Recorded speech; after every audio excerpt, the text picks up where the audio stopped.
Welcome to Credit and Coffee. Today, you'll hear the raw account of how a supposed expert friend convinced our narrator to risk everything on cryptocurrency, leading to a devastating $80,000 loss in just 7 weeks. The hum of the old refrigerator in our kitchen always seemed to carry a low, insistent note of worry, a quiet undercurrent to the morning stillness, a soundtrack to my apprehension as I poured my coffee, the ceramic mug warm against my hands, its chipped rim a familiar imperfection, a small detail in a life that felt increasingly defined by them, by things that weren't quite perfect, weren't quite enough. The rising costs of everything from milk to the monthly mortgage payment pressing down with a relentless, invisible weight, especially for a family living in a neighborhood that subtly demanded a certain standard, a quiet desperation to keep up appearances in an affluent neighborhood where every manicured lawn and new car felt like a judgment, a silent commentary on our own slightly fraying edges, the paint on our fence peeling just a bit more than the neighbors. The faint scent of damp earth and distant wood smoke drifting in through the open window, a reminder of autumn's approach, of change, of the unforgiving passage of time, and the bills that arrived with it, always with it. My wife was still asleep, the gentle rise and fall of her breathing a comfort from the bedroom, but even that peace felt fragile, built on unspoken anxieties, on the quiet knowledge that we were house poor, stretched thin by a mortgage that had seemed manageable years ago but now felt like a lead blanket, trapping us every unexpected repair, every slight rise in utility bills, a sharp, cold jab of panic, making me look for ways out. For an escape from the financial treadmill that spun faster with each passing year, the treadmill of inflation and rising costs, the pressure of providing, the quiet gnawing fear of not being enough, a feeling that had festered for years, a slow-growing resentment against the comfortable, predictable life that had become a gilded cage, a high salary trapping me in a life I didn't entirely like, yet couldn't imagine leaving, the golden handcuffs tightening with every promotion, every raise. Every increase in our financial obligations, until one day the thought of something more, something different, began to germinate, fueled by casual conversations and the glossy advertisements that promised a life less constrained, a life of effortless passive income. It was around this time that my friend entered the picture, always a step ahead, always with the next big thing, his life a curated stream of success stories, of ventures that had, according to him, consistently paid off, a stark contrast to my own steady but unspectacular corporate grind, a subtle professional jealousy simmering beneath the surface of our camaraderie, an envy that sometimes poisoned our conversations, making me question my own cautious approach to investments. My own risk management strategies that now felt outdated, slow, insufficient in a world that seemed to be moving at warp speed, a world where young people were making fortunes overnight while I meticulously balanced our budget, my ledger filled with careful entries, savings, insurance premiums, stocks in blue-chip companies, all of it feeling terribly responsible, terribly boring, terribly slow, a cautious tortoise in a hare's race, constantly feeling the pinch of economic reality. The sting of a suddenly necessary car repair that drained our emergency fund, the frustration of having to explain to my wife why we couldn't take that long-promised family vacation this year, again, the visible disappointment in her eyes a heavy weight on my chest, a constant reminder of my perceived shortcomings, the subtle, unspoken pressure to provide more, to break free from this respectable but constraining middle-class existence. He was a whirlwind of energy, always brimming with new ideas, even after his last startup collapsed, a venture he brushed off as a learning experience, a minor blip on his personal trajectory towards what he called true financial freedom, a phrase he'd toss out with a knowing smirk, as if he held the keys to some secret kingdom of wealth that I, with my sensible 401k and modest stock market portfolio, was simply too unadventistic to enter, too risk-averse. Too bound by the old ways. I'd seen him through a few of his phases, from day trading obscure penny stocks to dabbling in real estate flips, some ending in quiet retreat, others in triumphant, if exaggerated, tales of profit, but he always landed on his feet, always had a new scheme, a new passion, a new expert opinion to share, and his confidence, his unwavering belief in himself was infectious, almost hypnotic, especially to someone like me, who felt the daily grind dulling my own ambition, eroding my sense of possibility, making the safe path feel increasingly like a dead end. We'd meet for lunch, usually at the bustling downtown cafe near my building, the clatter of plates and the murmur of conversations creating a backdrop to his grand pronouncements, the smell of roasted coffee beans and warm pastries filling the air, a sensory overload that somehow made his ideas feel more tangible, more real, more immediate, his voice low and conspiratorial across the small table, leaning in as if to share a sacred truth, his eyes gleaming with an almost feverish intensity. He spoke of Bitcoin, of cryptocurrencies, not as volatile assets for speculative gambling, but as the inevitable future, the next evolution of currency, a decentralized revolution that would leave traditional finance in its dust. And he, of course, was perfectly positioned to ride this wave. He was an expert, a term he used frequently to describe himself, his self-appointed title echoing in my mind, challenging my ingrained skepticism, chipping away at my cautious nature. Each carefully chosen word a tiny chisel against the bedrock of my financial conservatism. He painted vivid pictures of exponential growth, of turning a modest initial investment into a life-changing sum in mere weeks, of unlocking a passive income stream that would allow us to escape the rat race, to finally breathe, to finally shed the heavy cloak of financial anxiety, to move beyond the fear of the next bill, the next market correction, the next unexpected expense that could derail everything, and the vision he painted was seductive. Especially when contrasted with the quiet desperation I felt, the constant anxiety of inflation and rising costs nibbling away at our carefully constructed stability, the feeling of being squeezed, compressed, diminished by forces beyond my control, a quiet despair that had been amplified by the news that our property taxes were increasing again, further tightening the vice of our already strained budget. It's not like the stock market, he'd insisted, pushing his empty coffee cup aside, gesturing expansively with his hands, his gaze holding mine. This is different. This is revolutionary. This is where real money is being made right now by people who understand the technology, people who have the inside track. And I, feeling increasingly trapped by my own perceived financial prudence, by the weight of our mortgage and the subtle pressures of our upscale neighborhood, started to listen, really listen. To let his words seep into the cracks of my carefully constructed resistance, the promise of quick wealth a balm to my weary soul, a siren song against the dull ache of economic insecurity, a melody that promised freedom from the incessant hum of worry. I had a small nest egg, money I'd set aside for a potential renovation, funds that represented years of careful budgeting, of foregoing small luxuries, of choosing store brand instead of premium, of mending instead of replacing, all dedicated to improving our home, our sanctuary, a tangible symbol of our future security, a much-needed upgrade to the aging roof, a refresh for the peeling paint in the guest bathroom, small projects that in my mind represented tangible, lasting value. But his words, his fervent belief, began to warp my perspective, making that solid, sensible plan seem suddenly small, insignificant, painfully slow, a mere trickle compared to the gushing river of wealth he described. He wasn't just talking about Bitcoin, though he mentioned it reverently, but about newer, lesser-known cryptocurrencies, altcoins he called them, projects with innovative technologies and small market caps, ripe for explosive growth, undervalued gems, he'd whisper, as if letting me in on a sacred secret, something only a select few truly understood. And he had a contact, a special channel, a platform that offered exclusive early access, an opportunity that wouldn't last. A fleeting window into unimaginable wealth, an almost irresistible proposition for someone feeling the slow, persistent grind of financial worry, for someone who felt the increasing weight of the sandwich generation, balancing the quiet needs of aging parents with the immediate demands of our own strained budget and the future needs of our potential children. He showed me charts on his phone, intricate patterns of green candles soaring upwards, defying gravity, historical data that to my untrained eye looked like irrefutable proof of his genius, of the immense profits awaiting those brave enough to seize the moment. And I, feeling the weight of our shared financial anxieties, saw it not as a gamble, but as a potential solution, a shortcut to the financial peace I so desperately craved, a chance to finally feel truly secure, truly free.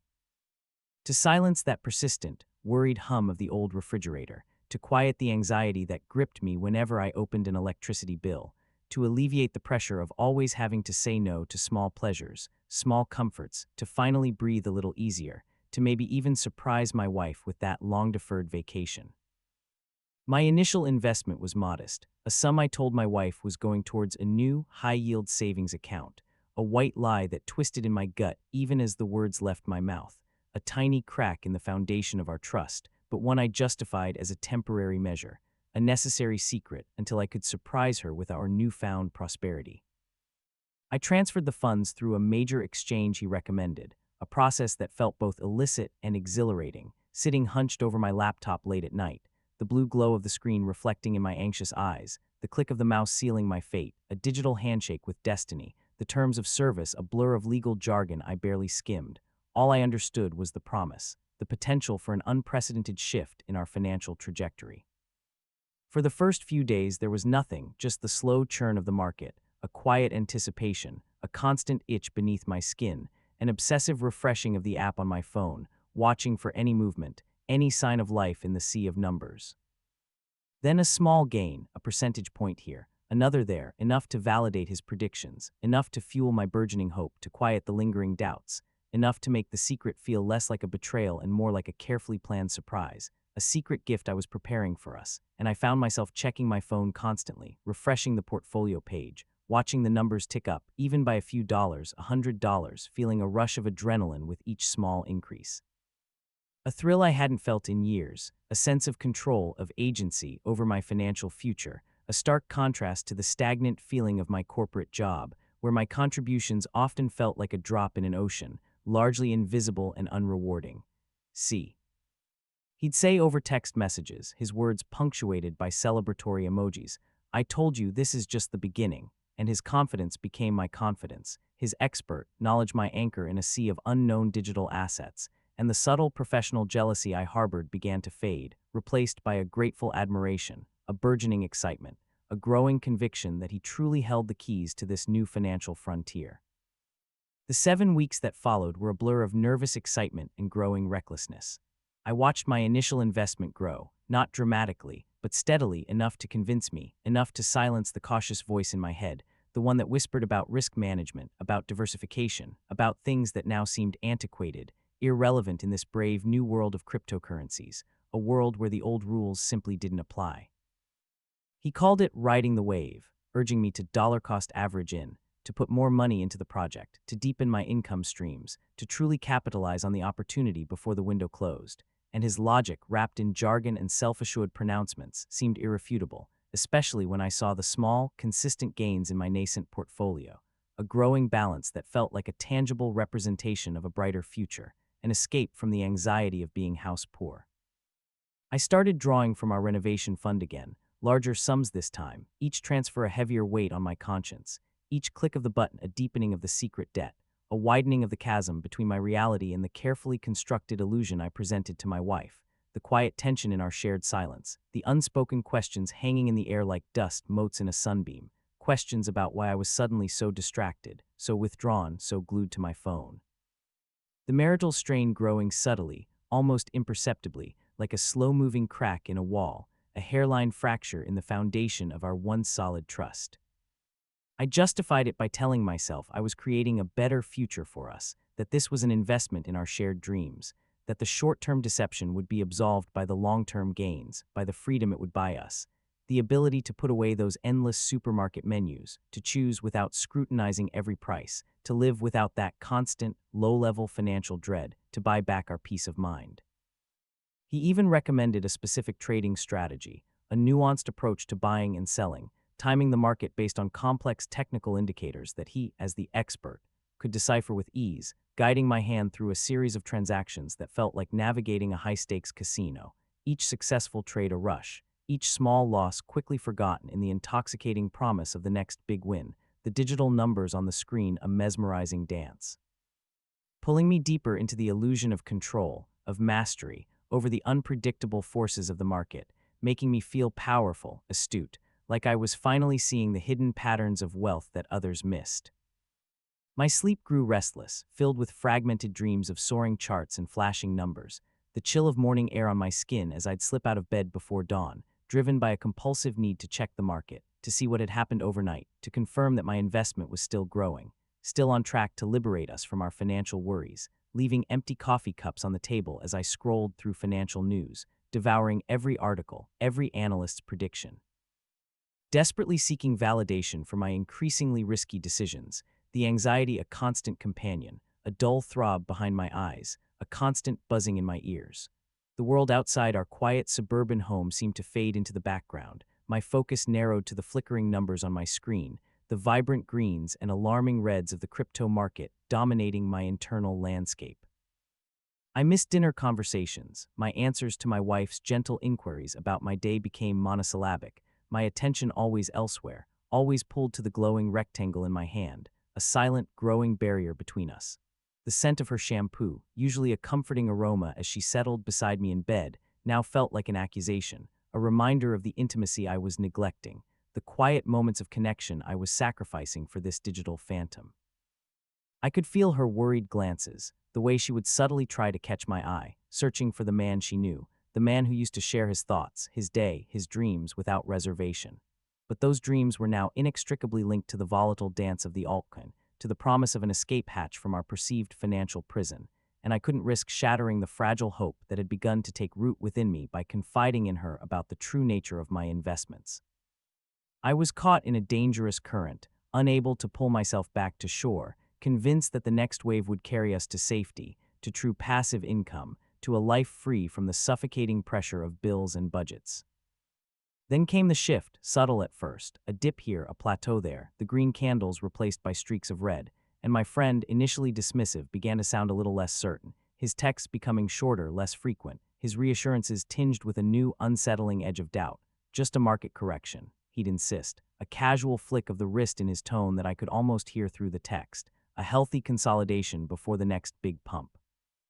But the numbers on my screen told a different story, a story of slow erosion, of dwindling profits, of the once soaring value of my altcoin bleeding out, losing its momentum, falling back to earth, and then each percentage point drop a punch to the gut, a cold splash of reality, a bitter taste of regret already forming on my tongue, the first true shivers of panic starting to creep up my spine. He urged me to hodl, to hold on, to not panic sell, to ride out the storm, reminding me that volatility is normal in crypto, that only the strong hands win in the long run, and I, desperate to believe him, desperate to recover what I'd already lost, held on, pouring in even more money from our increasingly depleted renovation fund, each transaction a feverish gamble, a desperate attempt to catch the falling knife, chasing the phantom of recovery. Ignoring the growing chasm between my secret portfolio and the placid facade I presented to my wife, the guilt a suffocating blanket, the marital strain now a palpable tension, a quiet distance growing between us, our evenings filled with my distracted silence and her increasingly worried glances, her unasked questions filling the air like heavy, unbreathed sighs. The images of the charts on my screen blurred, the red lines a crimson tide washing over my hopes, and yet, paradoxically, the friend's insistent voice in my head, the echo of his confident pronouncements, pushed me further, urging me to defy logic, to trust the process, to believe in the eventual rebound, in the mythical next bull run.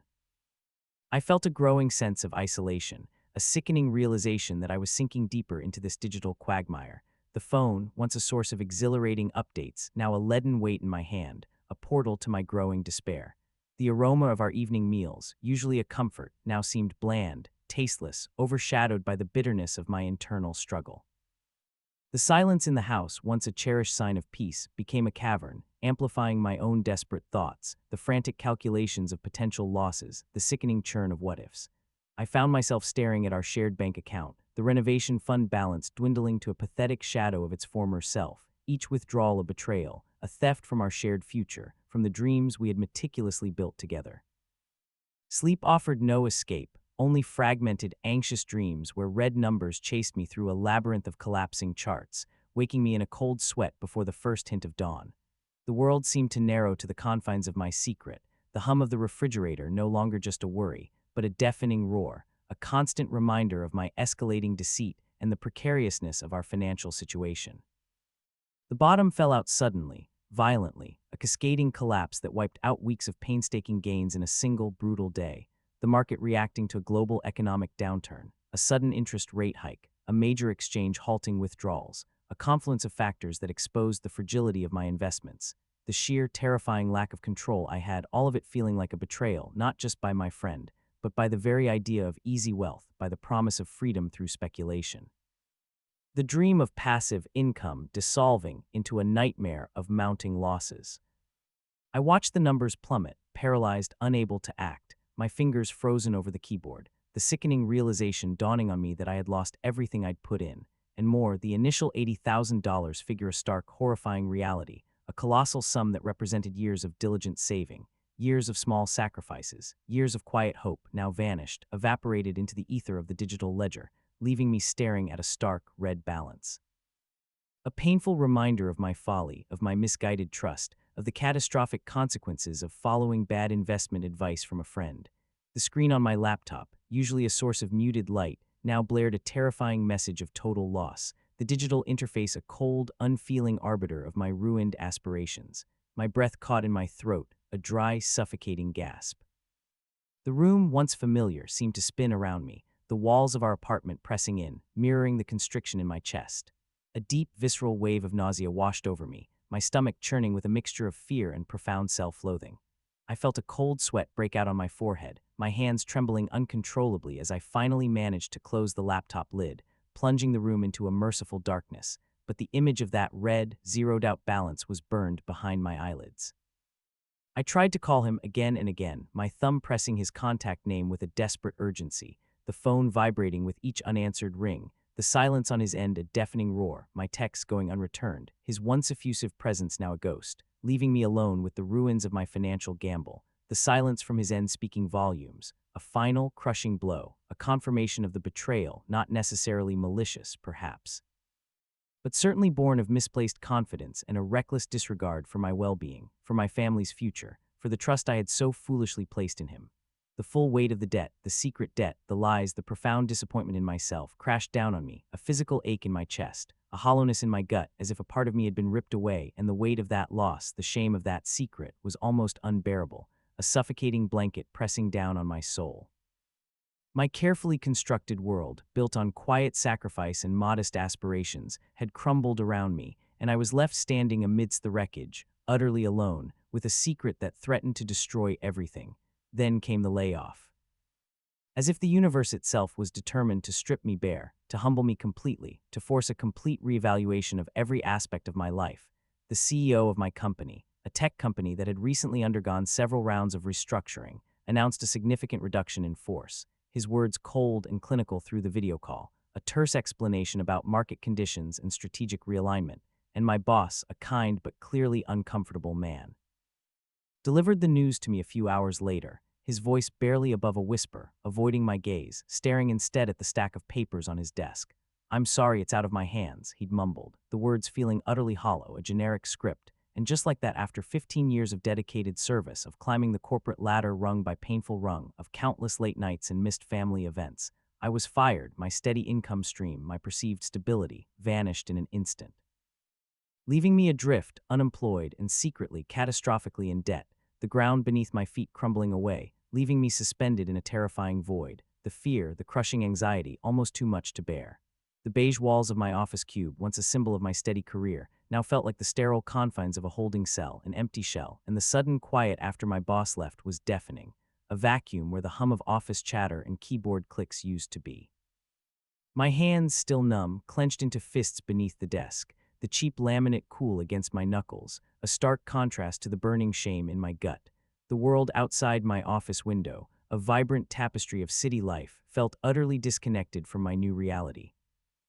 The next few weeks were a blur of numb disbelief, of pretending to still go to work each day, the familiar scent of my cologne an unwitting accomplice in my deception, the routine of packing a lunch and leaving the house a charade I played out for my wife, for myself, for the fragile illusion of normalcy, only to sit in my car in a deserted parking lot miles from home, staring blankly ahead, the world outside a vibrant, mocking contrast to the desolation within.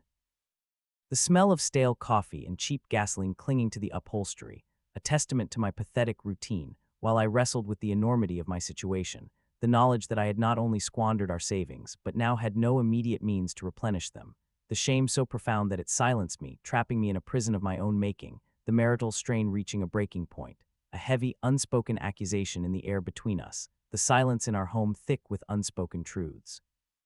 Thick with my guilt, each morning, the weight of the secret felt heavier, a physical burden on my shoulders, making it difficult to even lift my head, to meet my wife's gaze across the breakfast table, where the clinking of spoons against ceramic mugs seemed to echo with my deceit. I'd drive aimlessly, sometimes parking near a bustling park, watching families laugh and children play, a scene of wholesome happiness that felt utterly alien to my inner turmoil, the vibrant green of the grass and the clear blue sky a painful reminder of the simple beauty I had traded for an illusory promise of wealth. My mind raced, conjuring endless scenarios of how to confess, each one more terrifying than the last, the words catching in my throat before I could even imagine speaking them. The thought of losing my wife, of shattering her trust irreparably, was a cold, sharp blade twisting in my gut. The house, our home, the one I had tried so desperately to improve and secure, now felt like a mausoleum of my mistakes, its mortgage payment a ticking bomb counting down to exposure. The crisp autumn air that had once felt invigorating now bit at my skin, a chilly reminder of the bleakness of my situation, and the distant wood smoke, once a nostalgic scent, now carried a bitter, acrid tang, mirroring the taste of self-reproach in my mouth. I would return home in the late afternoon, pretending exhaustion from a tough day at the office, the lie tasting like ash, each interaction with my wife a performance, a silent scream of guilt beneath the surface. I could see the worry in her eyes, the subtle tightening of her jaw, the way her hand would hesitate before reaching for mine, sensing the invisible wall I had erected between us.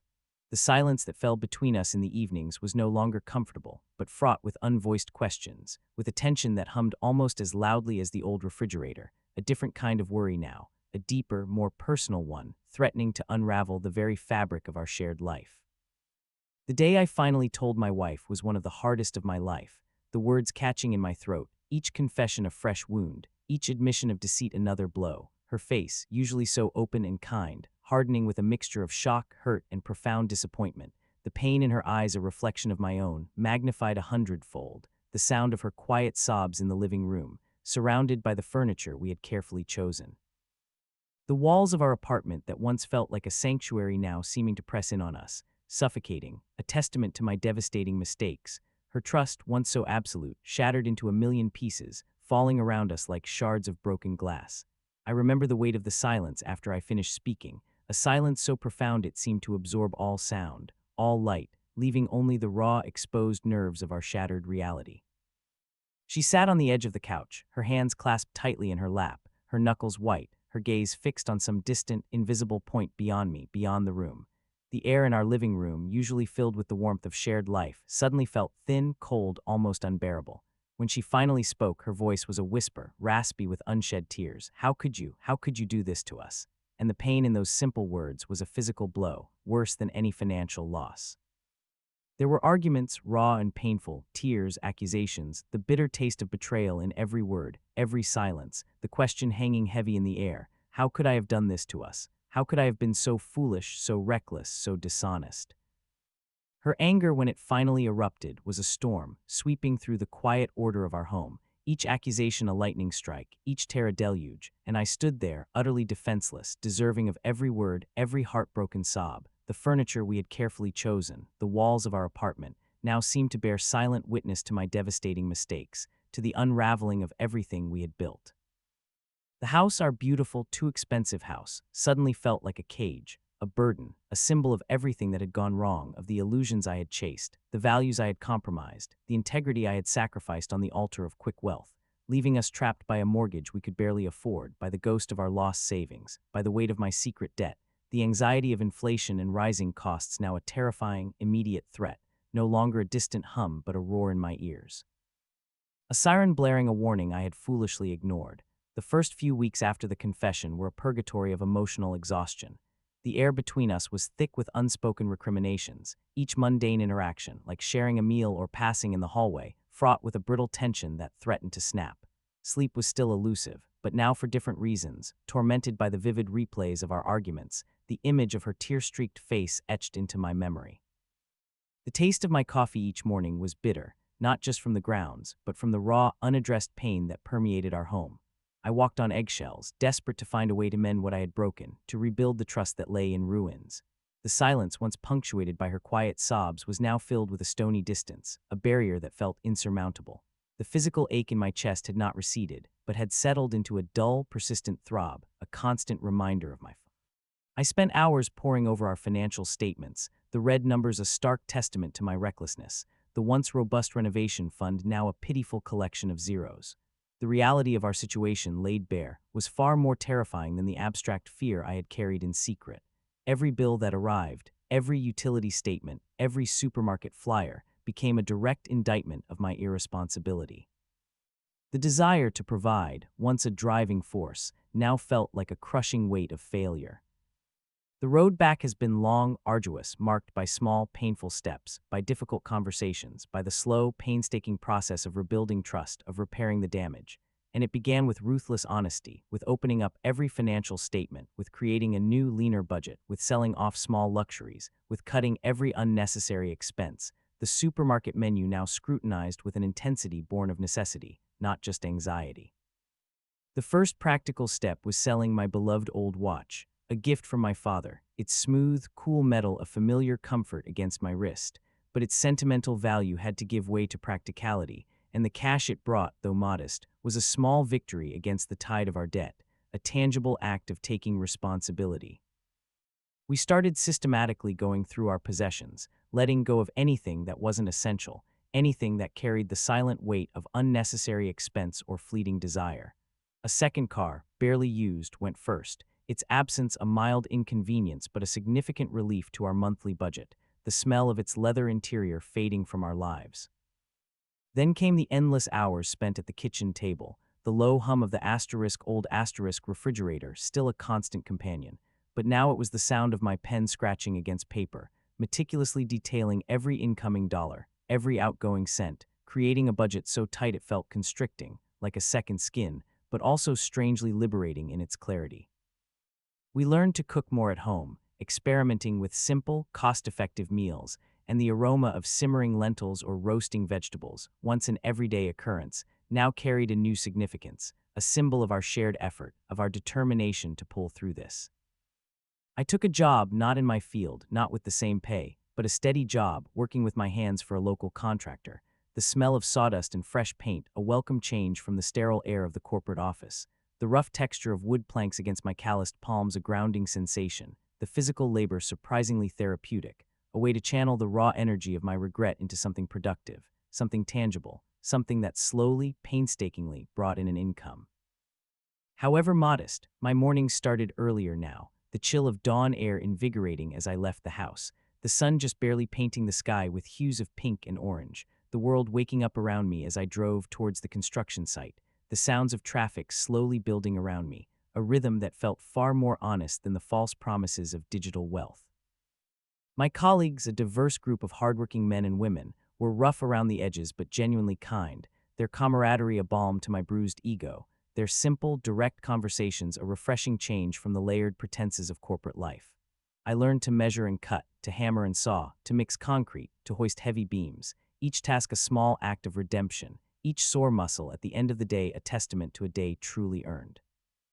The satisfaction of seeing a wall go up, a roof take shape, a concrete foundation solidify was profound, a tangible representation of rebuilding, not just structures, but my own life, brick by painful brick.